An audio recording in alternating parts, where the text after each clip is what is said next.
Hey guys, welcome back to my channel. In today's video, I'm going to be sharing my recipe for this quick and simple stewed seim.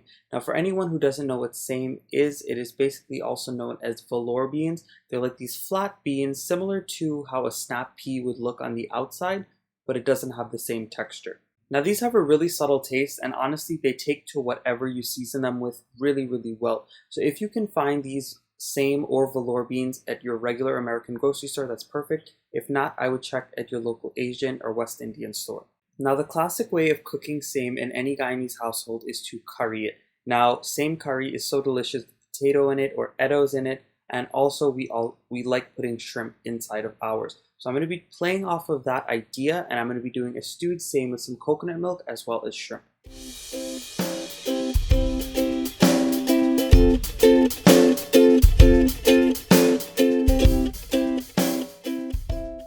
The first part of this dish is to prepare the shrimp. So in a bowl here, I have some shrimp that I have washed and deveined, and I let them drain really well. Now I'm going to go in with some black pepper as well as some garlic powder. I'm seasoning them very simple because most of our seasonings and flavoring agents will be put into the pot later on. So I'm using a heavy bottom pot today, and I went in with a little bit of olive oil. I heated that up on about a medium-high heat, and now I'm going in with those shrimp. What we're basically going to do is allow those shrimp to brown up and allow them to release any of their juices and let those juices dry back up. So as you guys can see, it's been about 30 seconds on this first side. My pan got really hot, so I'm starting to flip them over, and as you guys can see, the shrimp are starting to turn slightly pink and they are curling up a little more.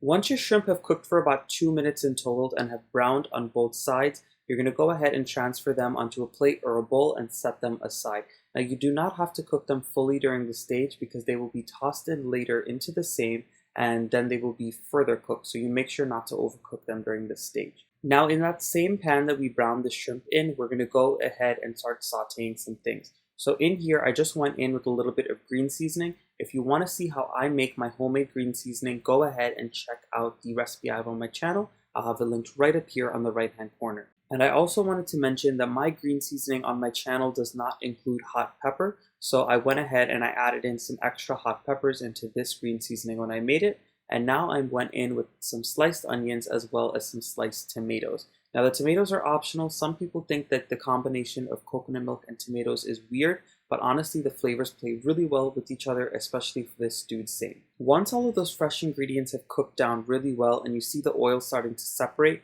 you're going to go in with your seim. Now this seim I already cleaned and I washed it and I stuck it in the freezer. Now if you want to see a very in-depth video on how I clean the seim and how I were to curry it, if you wanted to see that version, I have that recipe on my channel and the preparation already. So that'll be linked right up here in the right hand corner.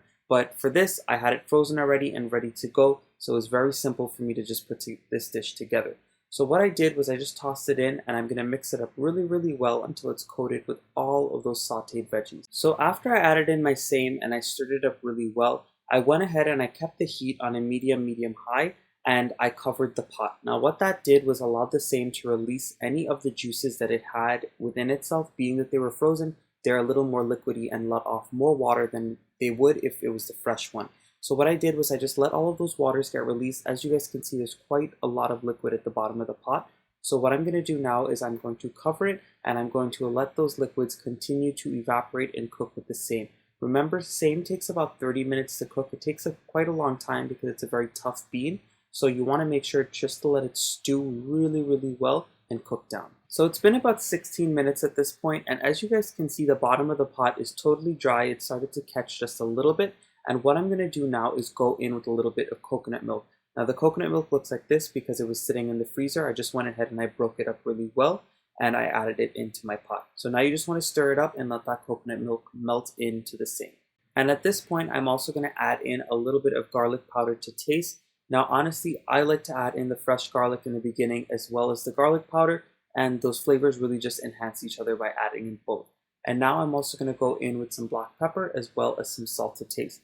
As usual, all of my ingredients and measurements will be down in the description box below.